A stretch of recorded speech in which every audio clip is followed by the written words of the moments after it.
All the Queen's Men just dropped season 2 on BET Plus. We've got Christian Keys here to talk all about what fans can expect for the second season. Thank you so much for joining me today. Thank you for having me. Good morning. How you doing? I'm doing wonderful. So let's go ahead and chat. You got your first breakout role with the Tyler Perry project, Diary of a Mad Black Woman, and now you've created this project for his studios. I mean, does it feel like a full circle moment to bring the series with Tyler Perry? Absolutely. Actually, I was touring the country, thankfully, with musicals and stage plays for a couple years before then. But to work with him again now in Tyler Perry Studios and all the amazing executives and show developers over there, it's definitely a full circle moment. I knew I had a hunch it would happen, that we would get back to creating something great, and here we are, all the Queen's Men. I want to talk a little bit about waiting for the right time and your persistence, and just kind of letting the universe take control of this, because this is based on your book Ladies Night, and you had pitched it to BET. It necessarily didn't take off in 2015 when you had first done that, but then the right time came along. But talk about maybe especially an inspiration for other people of having this project and just waiting for the right time for it to happen. You're gonna get some no's. I wrote this movie originally in 2010. So 12 years later, now we're rolling. It's easy to get frustrated. It's easy to, want to give up or stop pushing. But then again, if you really believe in something, and I had to be open over the years for various rewrites, various revisions. And I was like, okay, well, either I'm changing it or maybe I'm making it better. And you got to, I know it's generic now or cliche, but you do have to trust the process. I just didn't want to give up on something I believed in. I felt like there was a place for this. And God kind of kept tapping me on the shoulder like, hey, don't give up on this. Just keep pushing. Yeah, you got to know. Yeah, you got to know. Those no's might be not yet. So it landed where it's supposed to be over there with the amazing team at TPS. And of course, I mean, what's better than having Eva Marcel as your leading lady? Oh, exactly. Let's talk a little bit about what's going on with Madam in season 2 and what fans can expect. Goodness gracious. Well, the 2 episodes are up now, the first 2, we got 8 more coming before we get a mid-season break. But Madam is dealing with or resolving some things that were left unresolved at the end of season 1.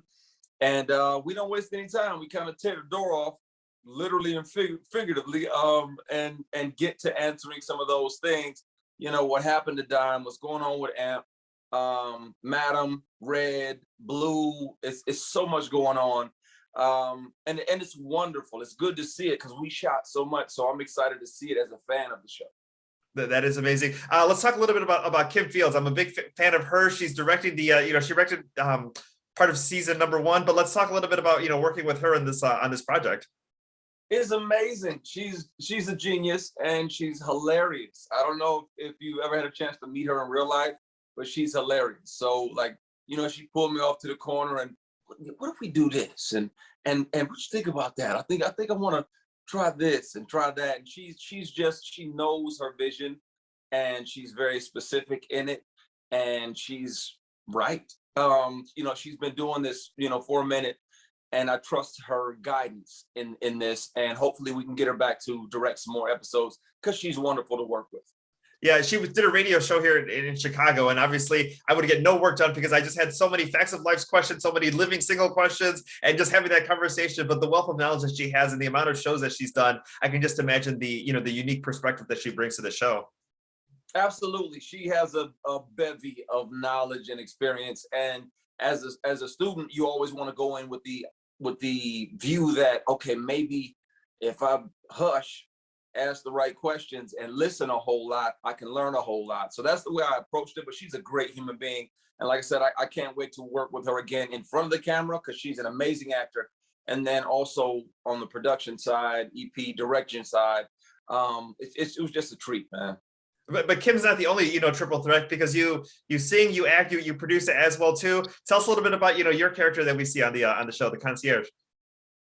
You know what? Honestly, I originally was going to be Marcus, Madam's attorney.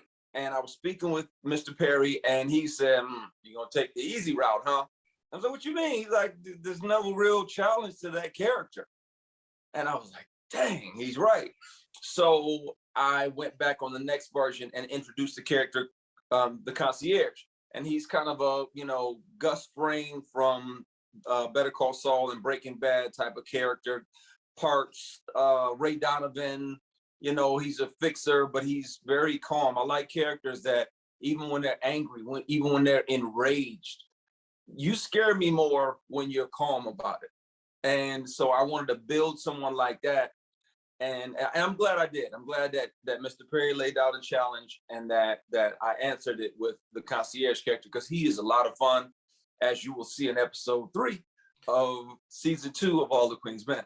Exactly. Well, thank you, Christian. Thank you so much for your time today. The first 2 episodes are up right now, so go ahead and binge those before episode number 3 goes ahead and drops. All the Queen's Men now on BET Plus. Thank you for having me. Thank you so much.